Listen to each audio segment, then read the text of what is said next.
Would you like to hear about our specials tonight? No, steak. You don't want to hear them? They're delicious. Then put them on the menu. Steak. Wow. Can I just read them full? Well, hurry up. Steak. Okay, for our appetizer, we have a jumbo lump crab cake. Jumbo lumps? No, jumbo lumps. It's just like big. Okay. Steak. Yes, our soup of the day Soup? Do I look sick? I ain't sucking no chicken's noodles. Next. Well, our seafood Shut special... up! 2, 3, 4. I don't want no jumbo lumps. I don't want to eat no fish. I don't want no soup, girl. I ain't a sick little bitch. Put some steak up in my mouth. Give me steak right goddamn now. Oh, boys. Thank you. Steak. Fine, I'll just... And as always on Sundays, we are live. We are the Meat of the Matter podcast, where we meet, you matter. That is Mark. He is Peter. I am Tony. Welcome in on this Sunday. Some things are going on in Canada. Tomorrow is a very big turning point, and I just have to say this. I don't like to bring politics into this, but if it goes the wrong way, I might be moving to either the Netherlands or Ireland. So we'll see what happens. How are we doing, boys? Great. Doing very, very well. Nice. And like always, we do appreciate all the comments, the questions. And we did get a question. We'll just dive into it today.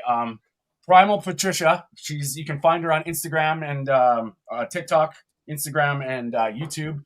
She mentioned a good comment that I didn't get a chance to really look into the full thing, but I think it's something worth talking about because it's interesting and specifically who said it. And she talked to us on YouTube, and this is her question. Dr. Ken Berry actually just recently did a video talking about how he is all for microdosing Ozempic for his patients. Apparently, there is some new research showing GLP-1 microdosing to help without the side effects. It's kind of confusing because it's like, who do we listen to now? The new Dr. Berry, who is now for Big Pharma, or the old Dr. Berry, who we all thought was completely against Big Pharma and for low-carb dieting as the perfect medicine? It also looks like several big-name carnivores are leaning towards GLP-1 microdosing for their clients as a solution. I would love and appreciate your thoughts on this. You can find the recent video on Kelly Hogan's YouTube page. What do you guys think about that? Okay, so first of all, I heard this video, and I think people are not actually listening to the full story. What he's saying is that we can actually use this as a starting step, like at the very, very beginning. He's not saying like, listen, you're going to be on this for the rest of your life. He's saying it like, listen, we can use this at the very, very beginning, but we should be teaching people how to get off it. That's the problem. So he has no issues with people starting off with it, like say for a week or two, to understand how hunger works and how you can shut off hunger, shut off the craving. So I think a lot of people need to go back and listen to it again. He's not saying that this is what we should be doing going forward. He's just saying that it could be something that could be implemented short term, but for the long term, he's always going to be focusing on what's important, and that's the diet. That's good. That's what about you, Peter? What are you thinking? I was surprised to hear it in that formulation, and I was expecting already. I haven't seen the video, but I expected that the story to be more nuanced. And it comes close maybe a little bit to, so I don't know the story of what he told, but it comes close maybe to the idea of using Ozempic in that situation where it was meant for it, where it was made for, which is type 2 diabetes in an acute phase. In the very beginning, in very specific circumstances, Ozempic might be useful.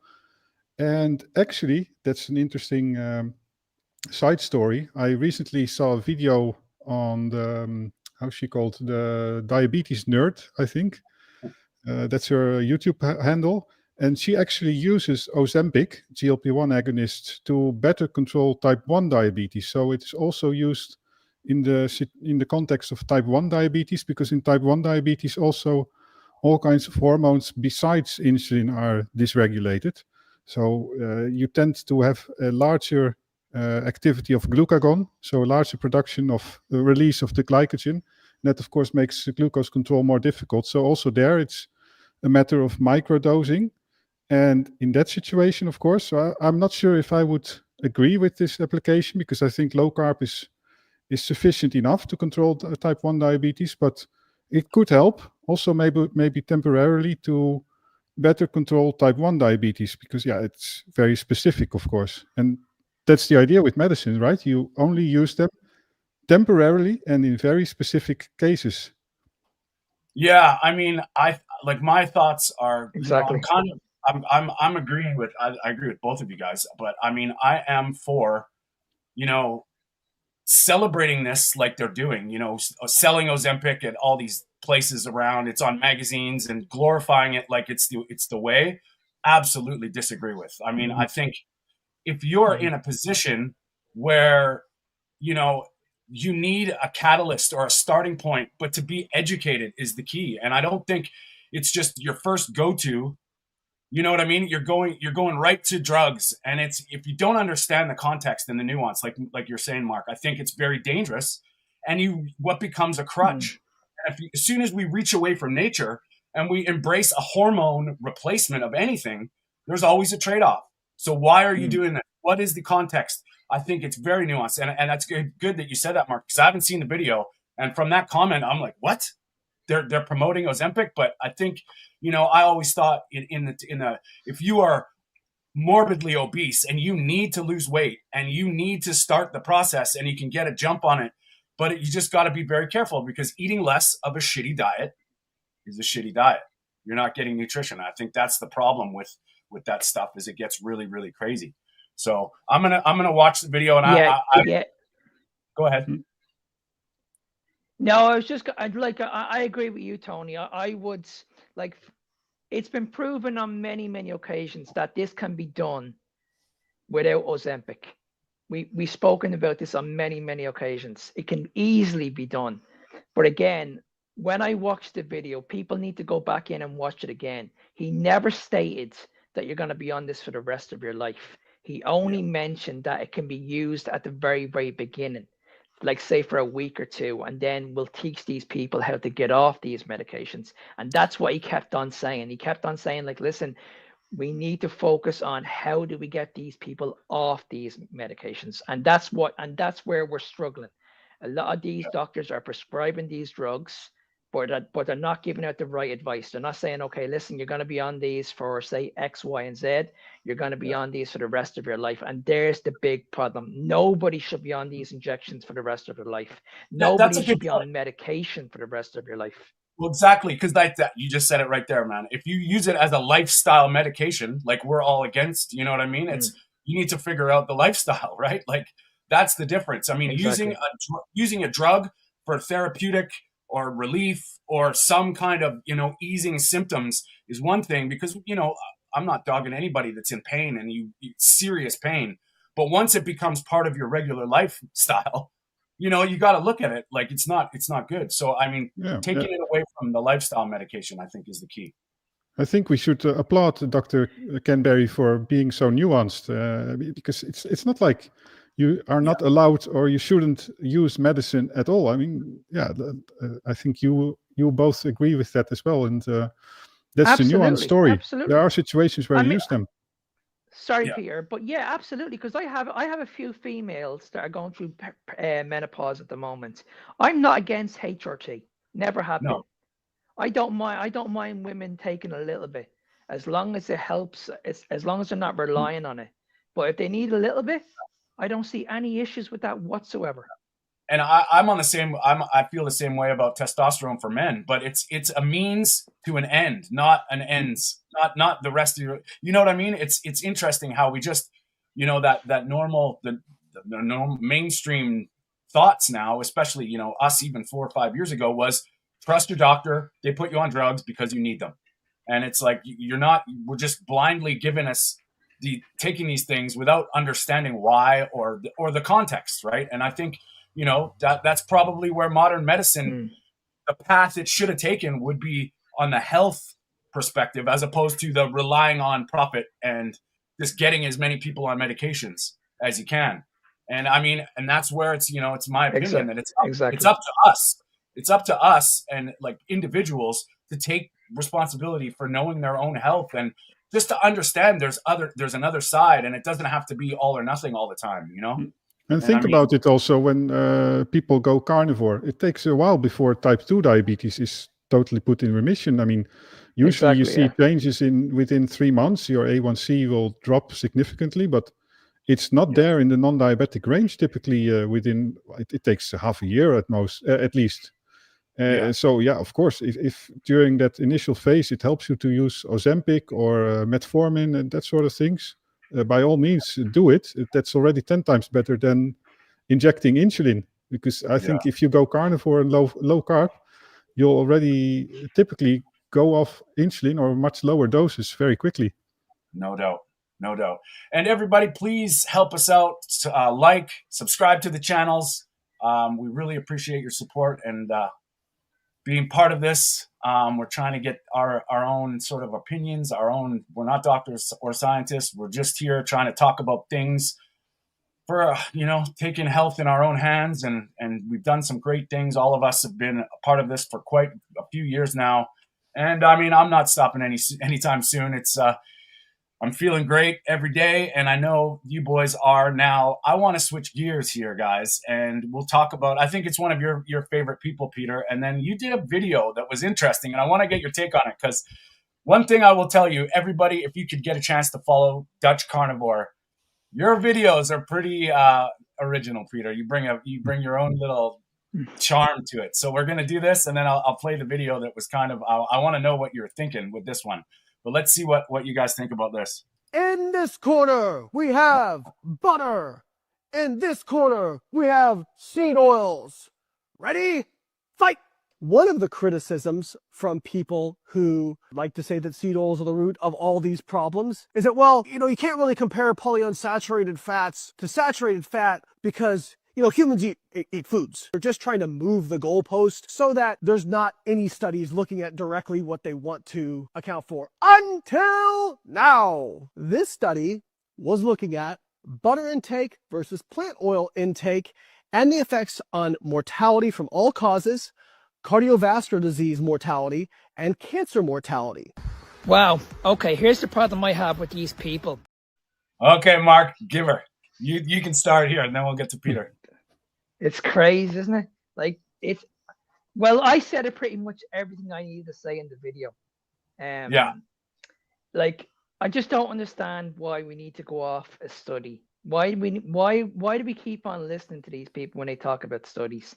Why don't they not just focus on people that are actually doing the carnivore diet? I'm saying this like a broken record. It's unbelievable. Every single person that's on social media at the moment are coming out with these crazy statistics, these trials, these random trials, these researches, everything. And it's like, okay, you've read this on social media, you've read this somewhere, but I want to hear from, where's your proper evidence? Why aren't you not speaking to people like Tony? Why aren't you not speaking to someone like Ken Berry, like Peter? There's your evidence right there, because you can throw as many studies at you, as me, as much as you like. It's never going to work. It's never going to work. And Peter, I want to get to you in a minute, but I'm just going to comment. And he said a couple things there that really, if everybody can think about this, when did these things get created? Who is selling these things and telling you they're better? That's why I said in the video. Yeah. Are they food? If he said humans just want to eat food. That's arguable. Is it food? Because I would say Crisco, canola oil, whatever vegetable oil you want, they had an industrial use for it and realized they could market it and sell it to humans and add bulk to every processed food with this stuff. And now, studies are showing the potential of damage. And it's just, you cut them out, see what happens. And if you know what, all you have to do, I know people that the only thing they did was cut out seed oils and they got better. Just cutting out seed oils. So if you're on the fence and you think that it's all about, or they're fine, they're great, what's the harm in cutting it out? Because I'll tell you what, when you start cutting all those seed oils out, you're going to be eating whole food. It's pretty simple, because you read the ingredients and you got it. Now, Peter, before I want to get your take, what was this video about? Because it kind of relates. And if you don't know what rapeseed is, everybody, rapeseed is canola oil. And Peter's got this beautiful Dutch charm in his videos, but I want to know what was going on in his mind.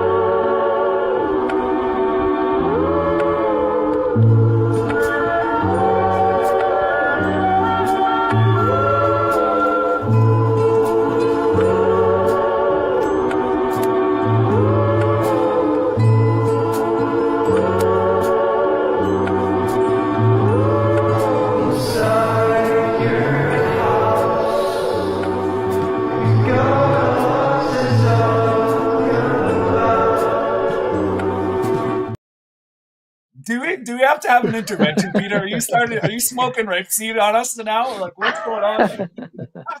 Yeah, I don't know where it comes from. I think it had to do with because I used to smoke cigars in the past, so this was a nice excuse to smoke one.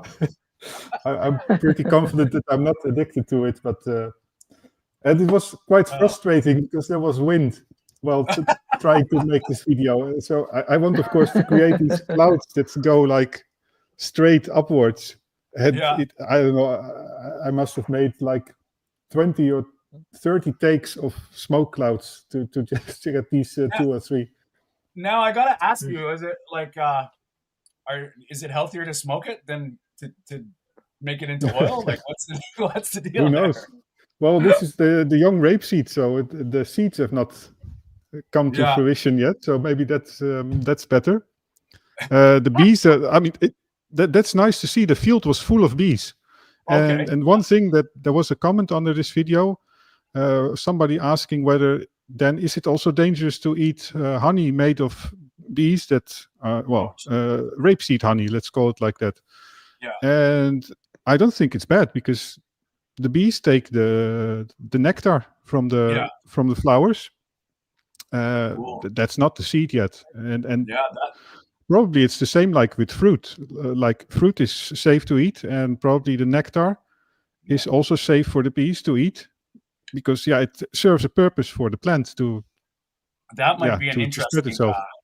That might be an interesting rabbit hole to dig into because that would be interesting to see if the pollinators are spreading any kind of chemicals, which would be interesting because I know, we know. I know in terms of pesticides, you mean? Yeah, of course, yeah. I mean, I would say the logical answer would be, why do we need pesticides in the first place? If we didn't need pesticides, we wouldn't have this problem. But it'd be interesting to know that, because everybody just assumes, with the glyphosate and everything, they tell us it's perfectly safe for humans in the amounts that we use, but they don't tell you that they spray it all at different times and how it's crazy, like that stuff. But I mean, and you get stories like that gets broken down to certain compounds that you find in nature as well, just like with aspartame, and therefore it's safe. I don't find that really convincing anyway. And I mean, I'm on the bringing the carnivore aspect to this. I'm on the fence that the safest way to eat is ruminant animals because there's some kind of filter in there that they're getting contaminated. There's no doubt if they're eating the corn, wheat, and soy that are, sprayed and stuff. But is it a better option than just actually taking it right in? I mean, it's crazy. Like this monocrop agriculture is crazy. And they keep like, why is it even say, I don't know about what you guys think about this, but RFK is coming down hard on the dyes and some stuff in processed food. And I want to get your guys' take on this because, in my opinion, we already know these things are bad. So are they just going to take out certain chemicals and think that still processed food is good? Like, I mean, is he going to eradicate seed oils? Because, that's only one side of it. The toxins, the herbicides, the chemicals. The other side is the agriculture itself. So all these processed foods, making America healthy again, still, you have to choose to not consume packaged, processed, garbage foods. So what do you guys think about that? Anyone? I'm amazed that it took so much time to arrive at this point. I remember primary school friends that already were not allowed to take colorants and that sort of things, because Yeah. already back then there were ideas hanging around about it not being very healthy for ADHD type of behavior. Yeah, it's amazing. I mean, like, we really need, and I mean, I think the Americans are they're the worst as far as the processed food and all that, their practice. I think in Europe, you guys probably have a little bit better, I'm sure. Like, even comparing ketchup in the UK, apparently, compared to the American ketchup. I'm not sure. I think the Canadian's the same as the American, but yeah, this stuff is crazy, and it's just that's gonna lead us into a little segment we call Write That Down. These guys are getting richer while you're getting sicker. Write that down. Write that down. Write that down. Write that down. Write that down. Write that down.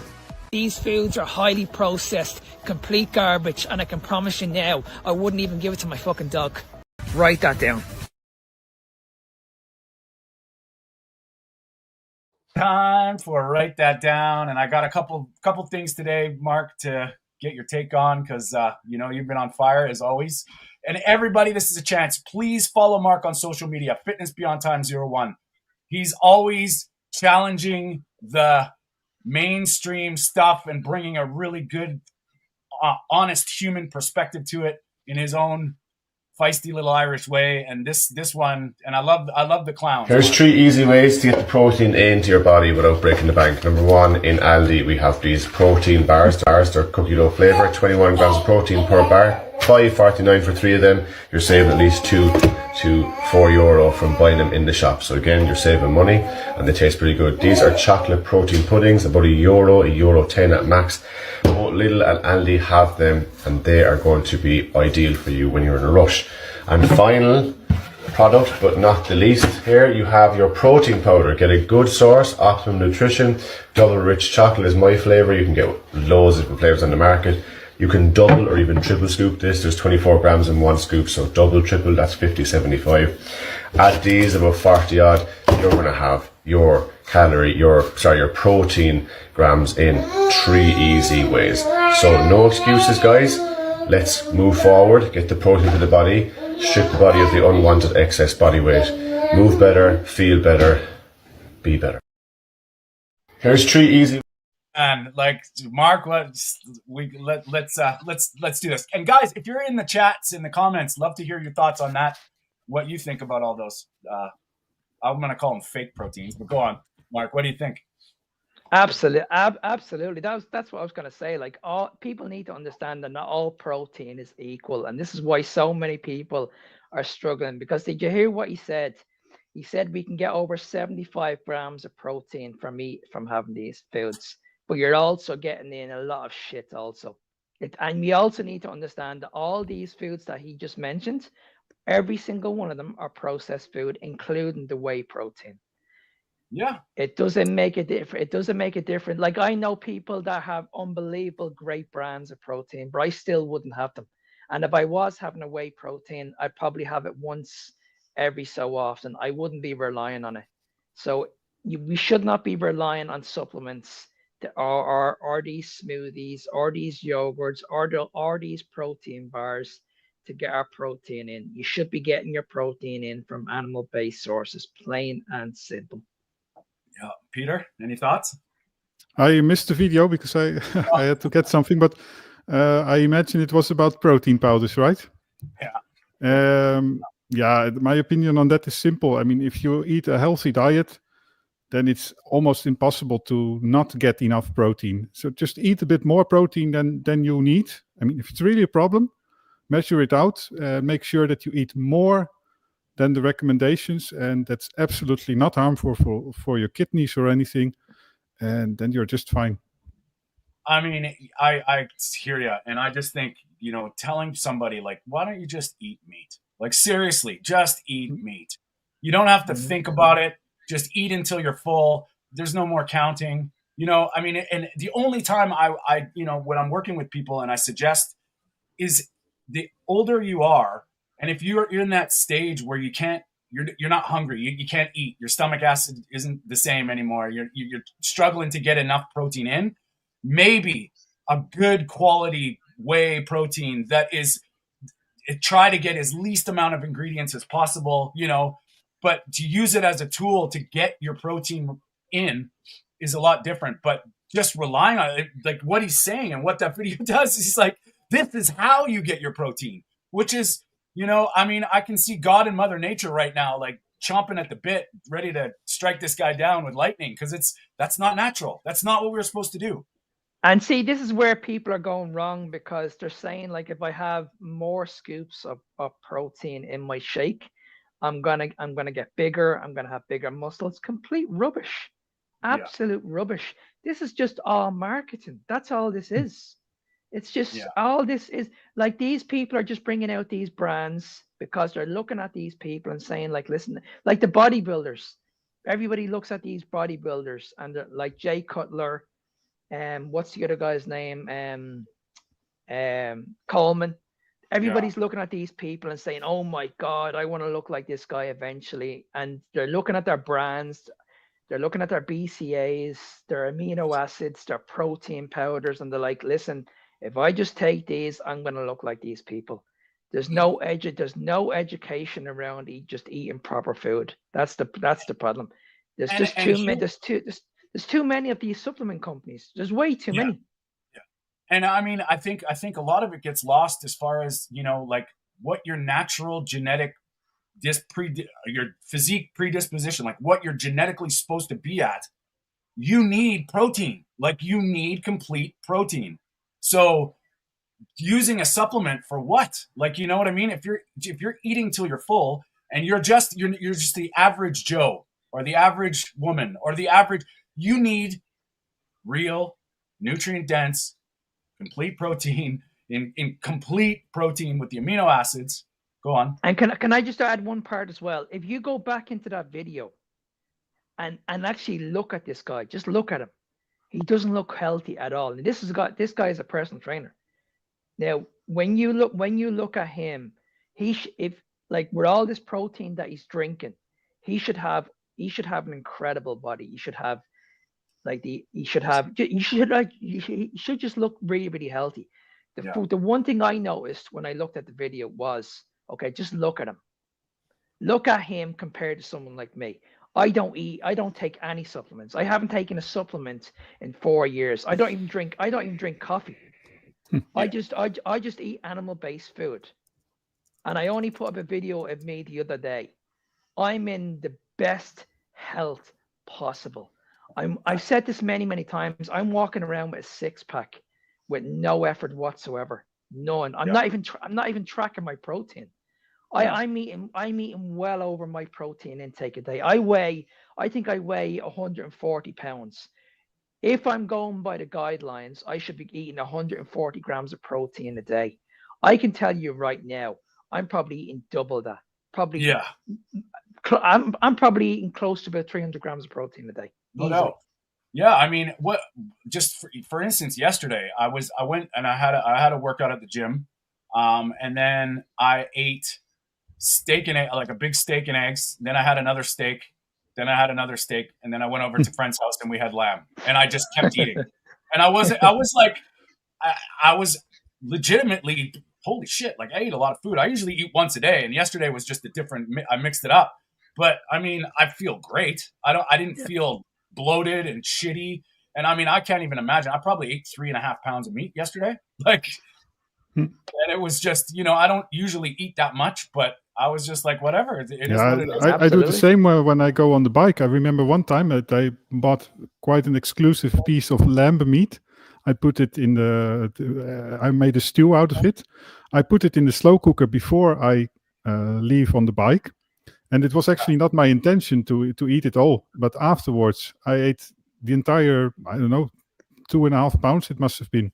And it was quite an expensive joke, of course, but also very nice and good for recovery, I imagine. You know, and see, go ahead, Tony. No, go ahead, Tony. Sorry. When I go, you know, I'm waiting for my next half a cow. So I have to budget. And I go to Costco. And I buy the big roasts and I cut it into steaks. But the problem is, like, I've got a tri-tip, I've got a sirloin top, and then I've got a strip loin. And I'm looking at all these cuts and I want to try them all. So I cut up my steaks, and then I end up eating like a steak from each thing, and it's like, holy crap! But it's almost like a treat. Like when I see the meat, I'm like, whoa, this is, I want to eat this. It's pretty funny because it's, the stuff that we go through, and I'm like, what cut? There you go, Peter. I love it. I was just going to add, like, I speak to an awful lot of people on a weekly basis when I'm doing my sales calls, and most of the time people will say, like, I'm eating a lot of protein, and I'm like, okay, but let me know let me know what you're eating. And every single time I'm being told that they're having whey protein, they're having protein bars, they're having all these protein supplements, but no animal-based protein at all. And if they are eating any animal-based protein, it's pretty much for their dinner. Yeah. So no so the one thing I always hear from women is when they have a breakfast, they always have this pro oats. They have the protein mixed with oats powder. Yeah. And this is what I hear all the time, that their breakfast first thing in the morning, this is what they were advised for so many years. Have your protein powder, have your berries, and mix it in with your oats. You're still getting all the protein needs. Absolutely crazy. And that actually reminds me to mention too as well, guys. If you're interested in working with Mark, give him a call. I think you consults, Mark. I do the same thing. When you're navigating this health and nutrition space, it can be very conflicting. A lot of things out there. So my suggestion to people is, if you resonate with somebody, or it's a lot of the faith and the trust, and it all comes down to it. And I would suggest, if you are a type 1 diabetic, not only is Peter done it, but he is one of the best people I know as far as a realistic human approach to things. And I think, not only following him on social media, but just, reach out to him. I know Peter's very receptive to people talking to him about this stuff, because, it's our health. If people send me a message, a DM, I like it very much when especially type 1 diabetics, also type 1 diabetics that have recently been diagnosed. That's just, I wished I had that opportunity in the past 16 years ago. And all I'll say about that, Peter, is what have you got to lose? If you're type 1 diabetic and you've just been recently diagnosed, and you're getting, it's hard, it's scary, you get all this advice, you don't know what to trust. I would say, just from, obviously I'm not a type 1 diabetic, but learn about this, get into different opinions, and look to people that are doing well and thriving, and arguably against what the doctors would say to Peter, right? Like, and just as with all the other conditions that we talk about, right? It's before you go to extreme measures like surgery or heavy medication, you should have tried everything, in my opinion. And everything also includes trying for a few weeks a thing like a carnivore diet, if there is reason to believe that that it might be helpful for you. Because of course there are other solutions in the world. You could go low carb, keto, and so on. I'm not saying that it has to be carnivore, but if you haven't found the solution yet, try it by all means, at least for a short period of time. And for a type 1 diabetic, if you try a thing like this, within a matter of days, you'll find that. So that's quite special, because a lot of conditions we talk about can take weeks or months even before you really get put it into a remission. And of course, you can't put type 1 into remission, but you can get very quick results. Of course. Yeah, and I also want to add that people need to understand that no matter what coach you go to, you're still no matter what coach you go to, you're still going to be given the same plan. You're going to be put on a calorie deficit. I can guarantee it. No matter, it could be the Mediterranean diet, it could be high carb diet, it could be low carb diet. You're going to be on a calorie deficit. This is where you guys need to move away from that rubbish, because it's never going to work. This is the reason why so many people are failing, because they're focusing on calories instead of just proper nutrition. Healthy fats and fiber. I mean, it's proven. There's so many people in the industry that, even you look at Tony he's after eating like a lot of meat in the last couple of days, and he still looks incredible. You know, I mean, there's people out there that are not even tracking their food. They're not even tracking their food, and they're still walking around, and they look absolutely incredible. And to be honest with you, like with my program and my clients, it is not quick. I work with people for a year because it's a process. And my, sort of my philosophy is to teach you the tools to think for yourself. Yeah. Once you become, self-sufficient in your mind and be able to discern the information, you find your way and it's yours. I mean, we can argue all day long. I mean, I'm pretty sure if we all had to write a diet plan for each other, we would be very similar, but it's part of the process. Is first thing is understanding that this stuff is real. Like most people get really conflicted when you talk about the carnivore diet right away. They get like, oh, I could never do that, or they find these like, well, I've been told it's bad.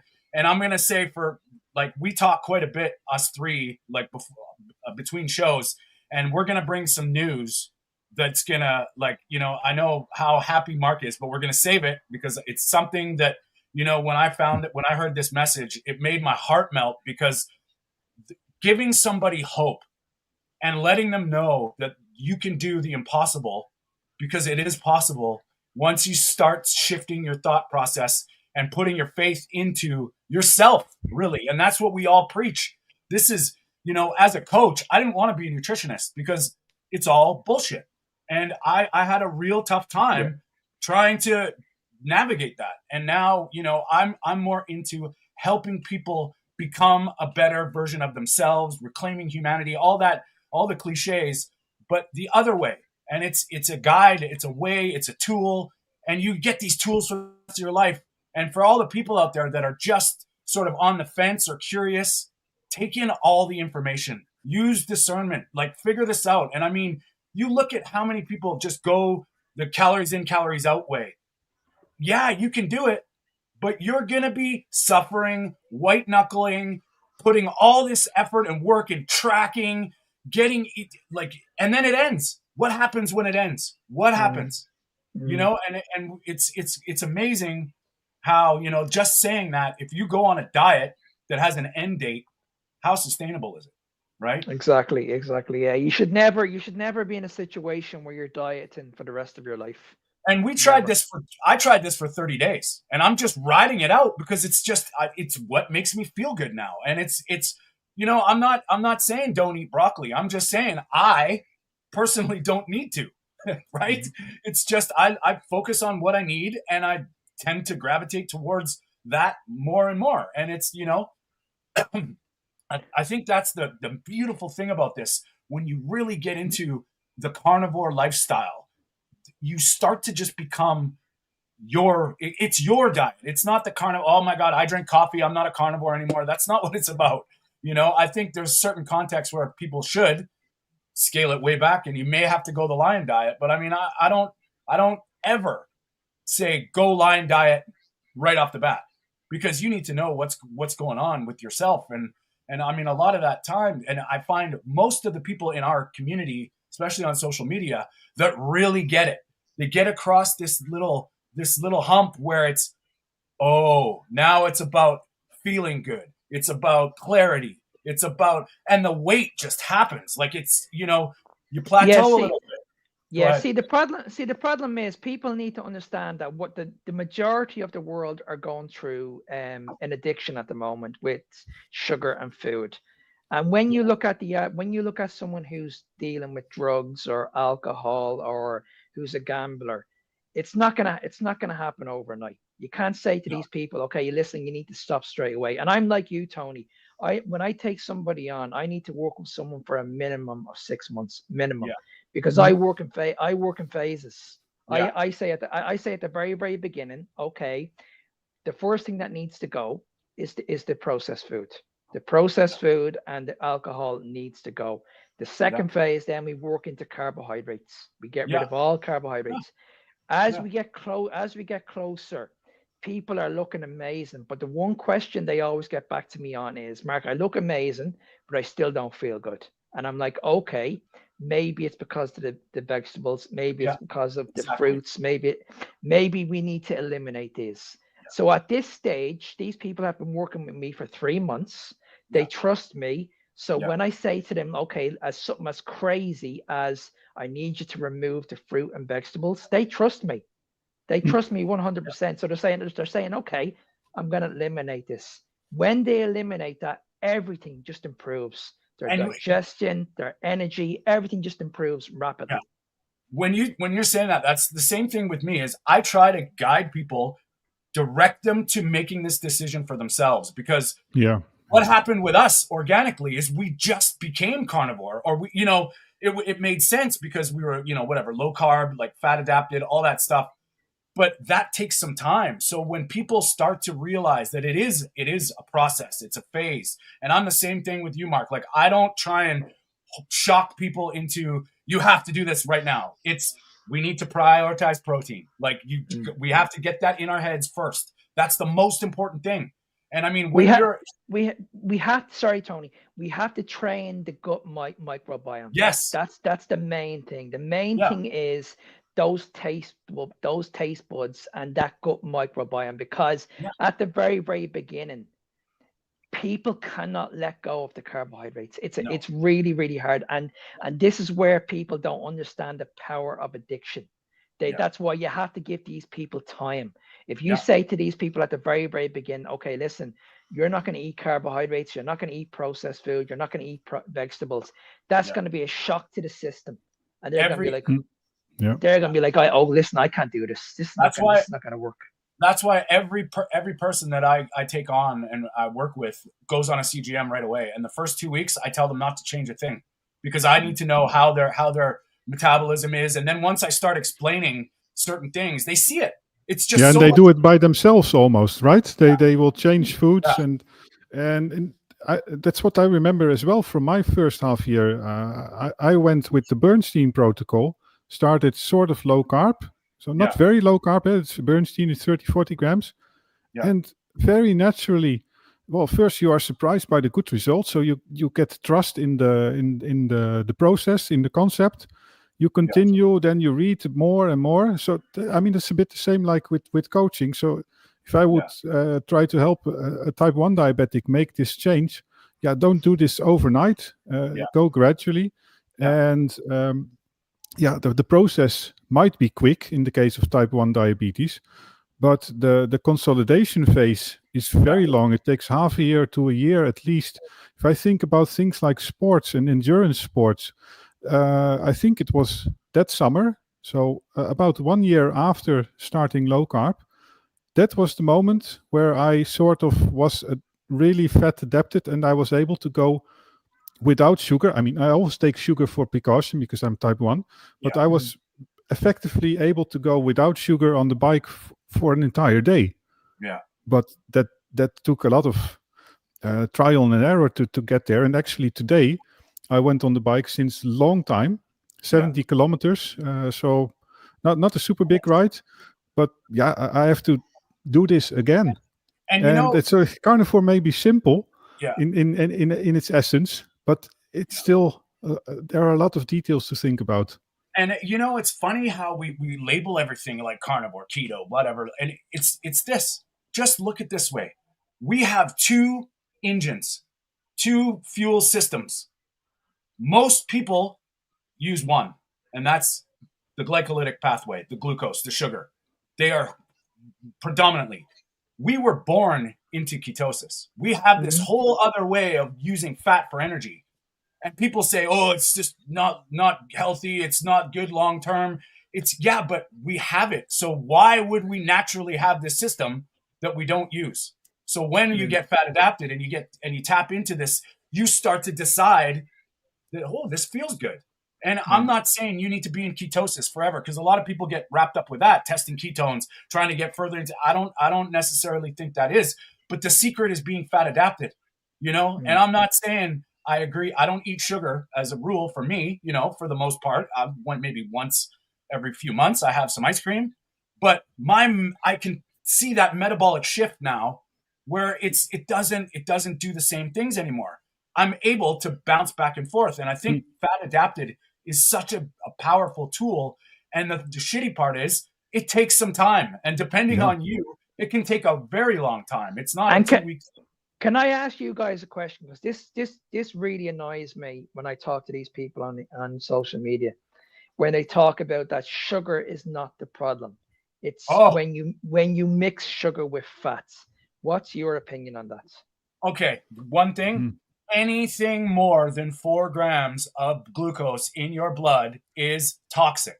You're doing damage. It's happening. You know what I mean? And then people argue that, well, yes, we're able to deal with it. If you're efficient, you're dealing with it faster. That does not mean it's good. That does not mean it's okay. So yes, we can tolerate sugar, maybe have a treat once in a while, God forbid dessert, but we are eating dessert 17 times a day. And that blood sugar, the higher it is in your blood, the longer it's hanging around, the more damage it's doing. So all these people that are telling us that sugar is fine, it's not bringing any nutrition to the table. None. It's bringing a little bit of energy. And I have a big problem with that as well, Mark, for sure. To back that up, Tony, if you think about it, the bloodstream can take 4 grams of sugar. It's already filled because your bloodstream contains sugar always. Your liver can contain about 400 kilocalories, but of course it's not empty when you're eating. And then there is glycogen stores in the muscles, which typically isn't empty when you're eating. So if you're eating, I don't know, a big meal of 600, 700 kilocalories with a lot of carbs, where does it go? Exactly. Not to your bloodstream. Exactly. Well, first, but insulin will put it immediately towards the liver. Liver, well, will put a little bit in glycogen stores because there's some room. And then fat stores, of course. Yeah. So it gets converted into saturated fat also. Yeah. And saturated fat, well, we should fear saturated fats, of course. But yeah, if you eat a lot of carbs, well, okay, it's there as well. So, guys, just before we get into this next little clip, because it's really going to tie into this, just wanted to say shout out again. Thank you very much, everybody, for commenting.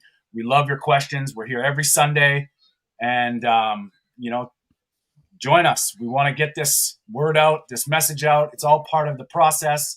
And we really do enjoy engaging with you. And, Rick, appreciate your support, Lambs, as well. Lambs, you changed my life. That my lunch break is just killing me. I'll tell you what, man, like it's changed. Anybody who wants to get really, really deep into some rabbit holes, I would check out my lunch break. It's pretty good. That's for another day. But we'll get into this clip, Peter, when Peter's back, because the carb thing, this is what drives me nuts. And Mark, you did a great sort of clip on your TikTok here, and we're just going to get into it because this is the bullshit that we're dealing with all the time. Carbs make you gain weight. Wrong. Here's the facts. Carbs, carbohydrates, are often misunderstood and unfairly blamed for weight gain. The truth is, carbs are actually an essential macronutrient that your body uses for energy.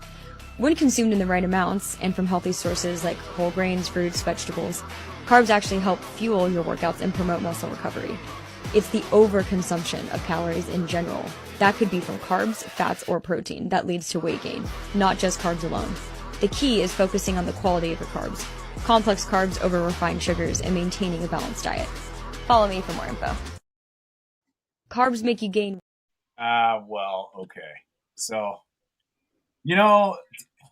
that's the kind of shit that really pisses me off, because that's why I'm not a nutritionist, because there's no one cookie cutter fits all bullshit. If you look at that, like all that balanced diet, quality of carbohydrates, is the quality of glucose change in your blood? Is it good quality glucose? Is it better quality fructose? Or does your body see just monosaccharides and break it down to that? So exactly. Is there a place in an athlete to use carbohydrates as a tool? I would say if you want to experiment and you're healthy, that's not what we're talking about. We're talking about the normal person trying to control that shit. What she's saying will lead you to eating more carbohydrates. Simple. You will not be able to do that. And if you can't go to the gym because you're injured, or you can't move, you're obese, or some in pain, how the hell is that diet going to benefit you at all? It's not at all. 100% bullshit. And that's where, and that's what really annoys me, Tony, because I'm the same as you. Like this bullshit of like what I can do, you can do. We need to get rid of this attitude, because you can clearly see that this woman is a social influencer. You can clearly see that she hasn't got the life of, say, the average person that works a 9 to 5 job or is sitting down pretty much all day and doing nothing. And this is the big problem I have, because a lot of people are falling for this and saying like, okay, listen, if I want to look like her, I just need to listen to what she's saying. But that's the worst advice you can actually get. The worst advice. I'm hoping when people actually listen to my videos and listen to Tony's and listen to Peter's, and they understand that, listen, hang on a second, what he's talking about actually makes a lot more sense. When he talks about insulin, that actually makes a lot more sense to me.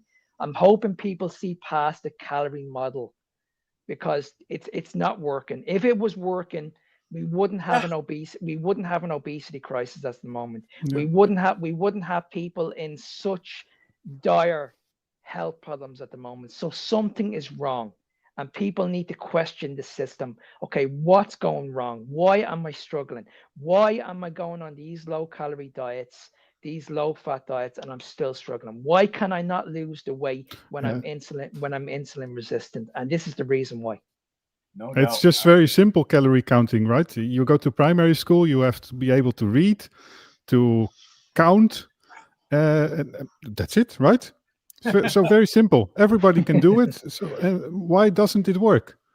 Exactly. Yeah, and I mean, it's so crazy how people can't get over that. Like, it's natural food. What would you have been, just imagine, and I mean, I think I've said this before, just imagine you're shipwrecked on a desert island. What would you be doing? Planting crops?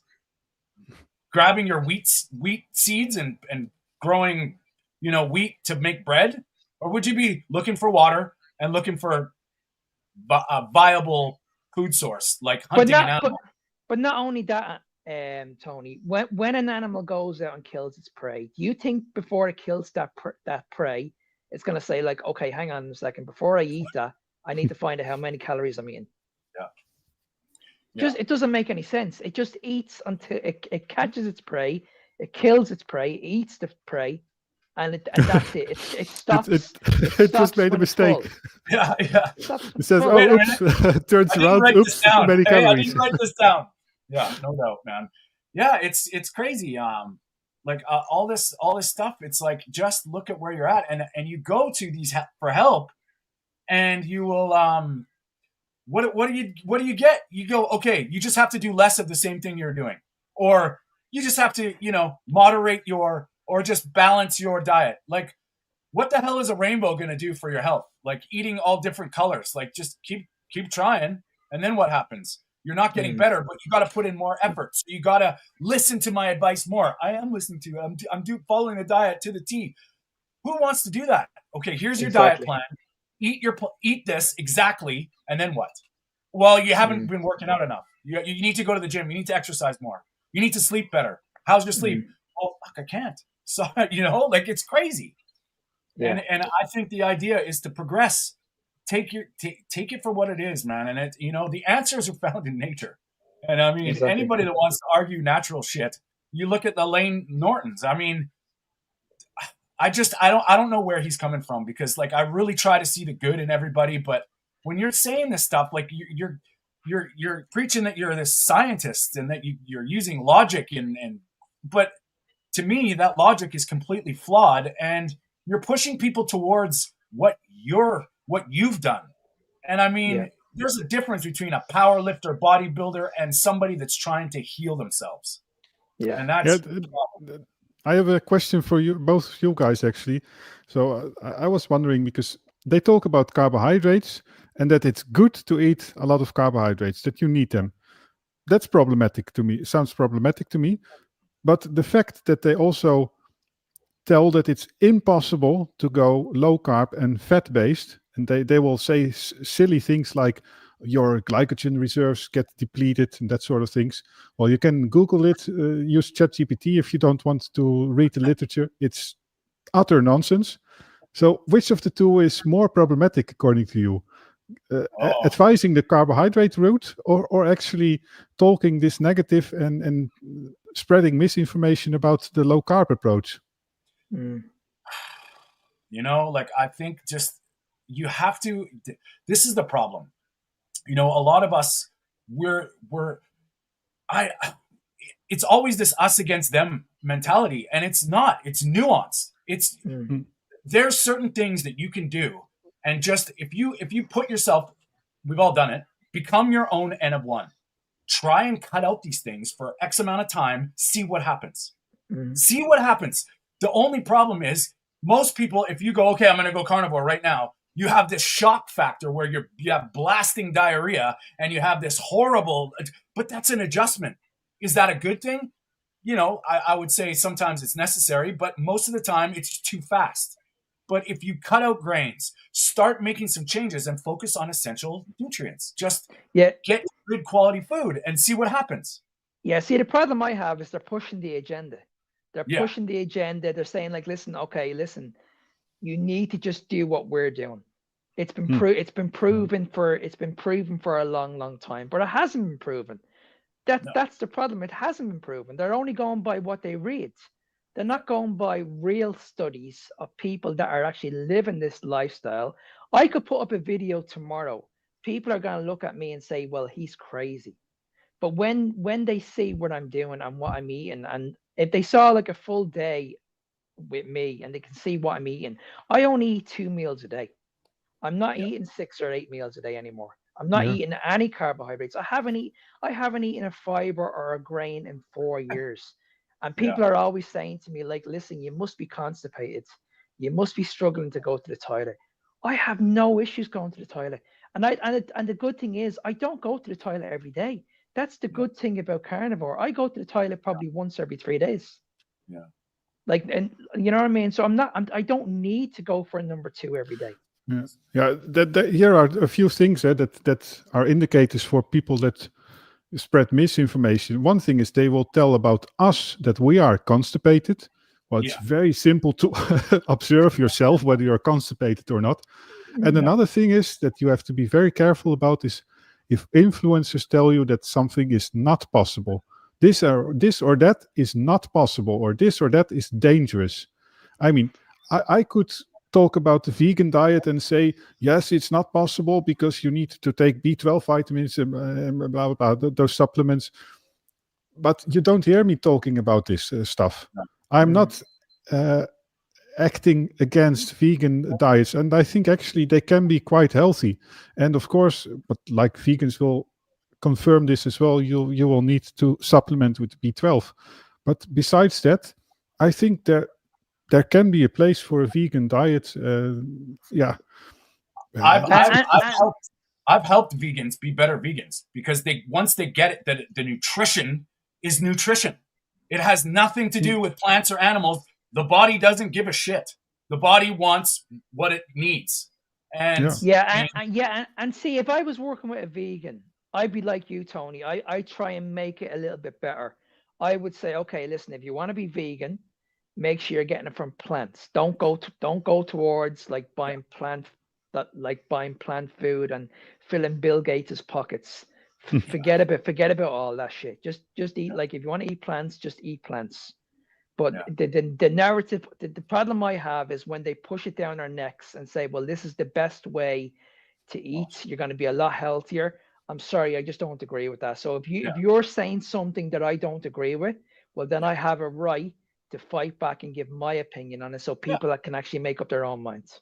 And that's what we're trying to do here, man. We're not giving any medical advice. We don't care what you do. We just care about voicing our opinions on what we found. And if it helps you, if this can help anybody, honestly, guys, out there in YouTube land, share this with people. It's a great way to learn different sides, learn different information. And I know I've got a couple of things to say here about vegans. If you're doing something to improve your health, all the power to you. Get into it. Learn about it. But just have an open mind. I don't hold anything against anybody, but my personal choice is not your business. And I don't want to be pushed into any boxes because I'm doing something for myself, and that's the politics of this carnivore vegan stuff that I don't like at all. But, and I mean, to be honest with you, Bart K, he's just calling out the science. He's calling out the indications. That's it. Mm-hmm. He even admits his diet isn't perfectly carnivore. Like he's not saying that. He's not trying to say it him. He's actually trying to prove the science. We are trying to just show our opinions. Now, the other thing is, I have a lot of people that I talk to about IBS and struggling with their bowels and their stuff. And then they tell me, oh, what do I need to do? And I tell them, or I give them some suggestions, and they say, well, I don't know if I can do that. I'm like, well, then stop complaining about your IBS, because you're not willing to try anything to give yourself relief. You hear it all the time. Poor me, I'm broken, I don't know what to do. You say something, you suggest something, stop eating oatmeal. Well, I don't know if I can. That oatmeal's, it's like, wow. So that's the other side of the stuff. And then when you dig deeper into it and you're like, okay, what are you actually doing to relieve the pain? Oh, I'm spending money on this supplement. I'm spending money on this supplement. And it's like, okay, well, what have I told you that you don't need to spend any more money on supplements? What have I told you that in the next year, you're actually going to save a lot of money?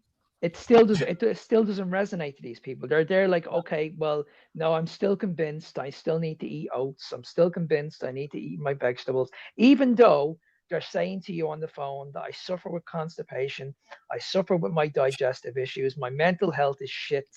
And it's like, well, you've been doing this for such a long time. You're going to the doctor to relieve these problems.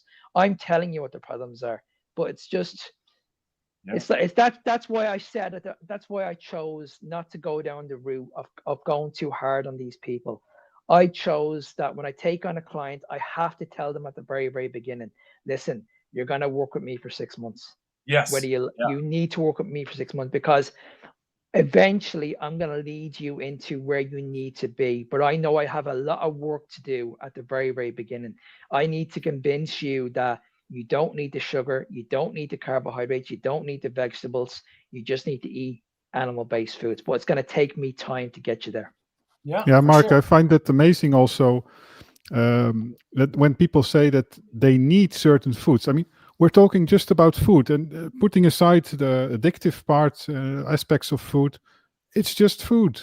You have to consume it for nutrition, and people act as, and we are conditioned by society, of course, but people act as if it's a punishment to remove the oats from your breakfast, for example.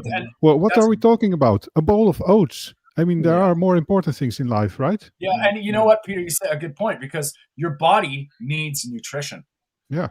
We eat food for nutrition, and that's where it gets all muddy, right? Like, it's just, what's it bringing to the table? I mean, Jesus, you just have to look at what, like, and that's where we could probably have we'll talk about it another video, is it's interesting how they vilify the nutrient-dense, bioavailable, animal-based foods from all angles. If it's at first it'll give us heart disease, then it'll give us colon cancer, then it's not sustainable for the environment, then it's you're cruel to animal. Like, there's so many angles that are attacking these things, and it's just like, I'm eating this way for selfish reasons, but of course I want the world to be a better place, and I want to protect the environment. Like, this is ridiculous.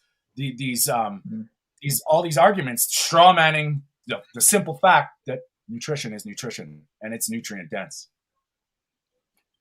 All right, boys. Well, we are getting to an hour, so we're gonna probably cut this off. I really had a good time today, and it's always nice to talk to you guys, and we really do appreciate all your support out there in YouTube land.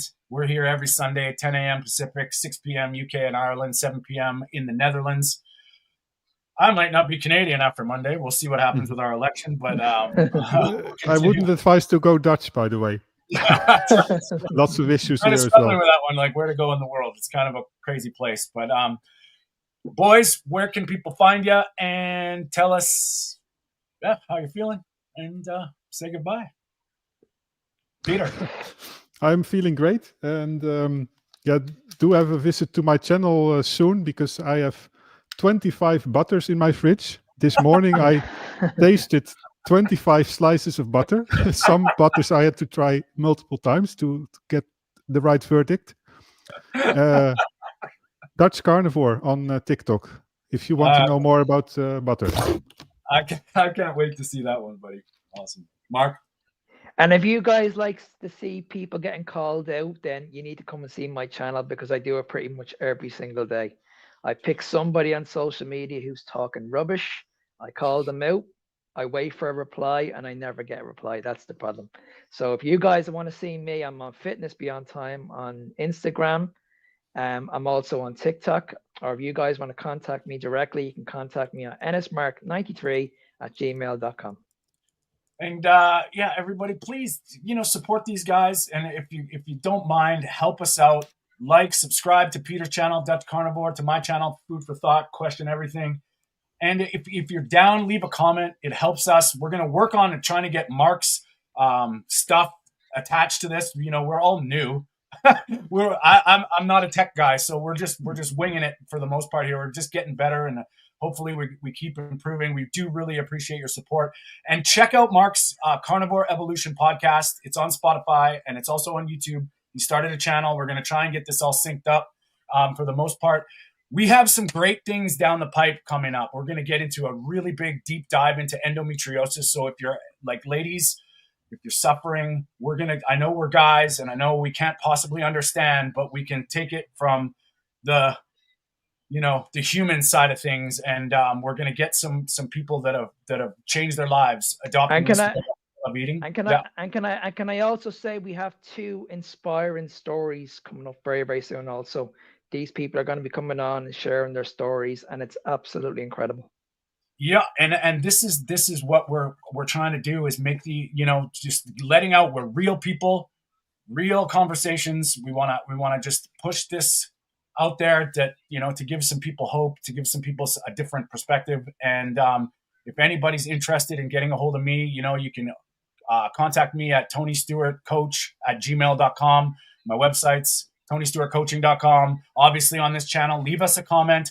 And thanks to Primal Patricia for kicking us off with that comment. That was really good about Ken Berry. And I will say thank you, one and all, and we will see you next Sunday. Bye-bye.